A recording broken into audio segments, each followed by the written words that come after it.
আসসালামু আলাইকুম। সবাই কেমন আছেন? আশা করি আল্লাহর রহমতে সবাই ভালো আছেন। আমিও ভালো আছি। এখন আমার ছাদ বাগানে বেগুন গাছ লাগিয়েছি। এই যে কি একটু সমস্যা দেখা দিতেছে, এগুলাতে কি করা যায় সবাই একটু কমেন্টে জানিয়ে দেবেন। ফুল আসতেছে,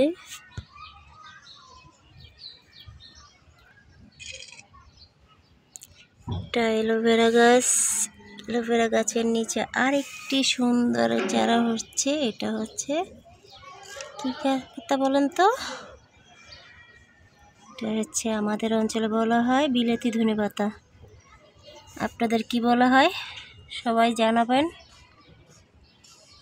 দেখি আর কি আছে আমার বাগানে।